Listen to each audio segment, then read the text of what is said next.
Memang kami itu punya hobi merawat tanaman hias, dan kemudian terbuka pasar setelah adanya situasi COVID-19 ini, dan akhirnya bunga yang sebelumnya kami rawat itu banyak yang berminat untuk beli, dan mulai bulan Maret itu banyak sekali permintaan jenis aglonema dari kota. Dan akhirnya saya membeli awalnya sama tetangga dulu, kemudian akhirnya saya keluar ke desa-desa untuk membeli bunga karena banyaknya permintaan. Dan di bulan Maret itu saya bawa bunga ke kota itu sampai 3 kali dalam 1 minggu.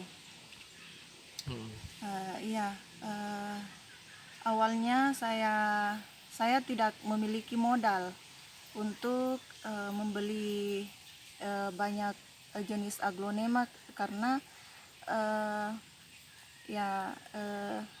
termasuk dalam modal terhambat dalam kondisi COVID ini. Tapi itu tidak menjadi kendala bagi saya untuk mengumpulkan banyak jenis aglonema karena banyak permintaan. Sebelumnya kami punya kesepakatan dengan orang yang saya temani bertransaksi antara saya dan peminat bunga. Sekitar 5 bulan terakhir saya bisa mencapai omset 18 jutaan. Dan bulan ke-6 dan ke-7 itu mulai menurun karena sudah banyak penjual bunga. Tapi itu tidak membuat saya untuk tidak menjual bunga lagi. Jadi masih banyak dari desa lain yang datang ke galeri bunga kami. Ibu, berapa jenis bunga yang ada di sini, Bu?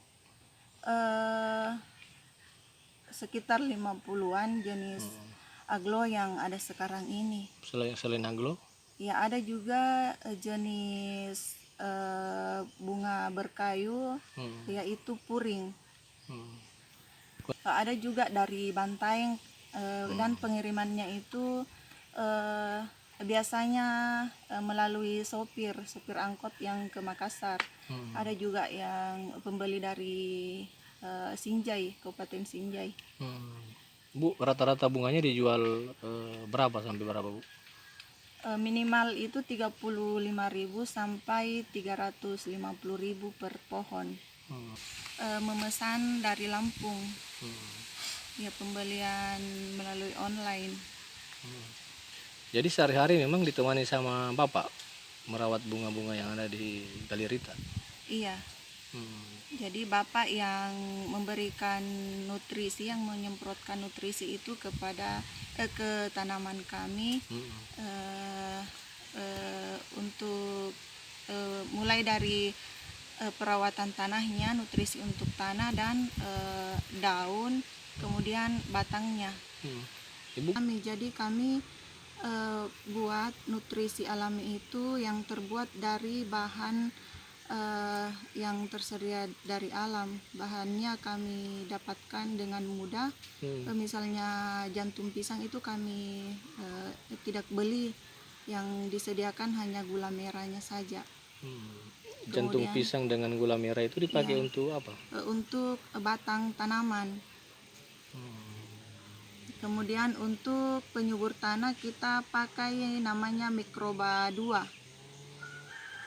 Mikroba 2 itu terbuat dari nasi yang dimasak dandang, kemudian disimpan di bawah pohon bambu. 3-4 hari kemudian kita campur dengan gula merah, kemudian difermentasi selama 1 minggu. Jadi 1 minggu kemudian itu kita bisa menggunakan untuk penyubur tanah. Nah, untuk nutrisi daun kita pakai ikan dengan gula merah. Proses fermentasinya sama dengan mikroba 2 tadi.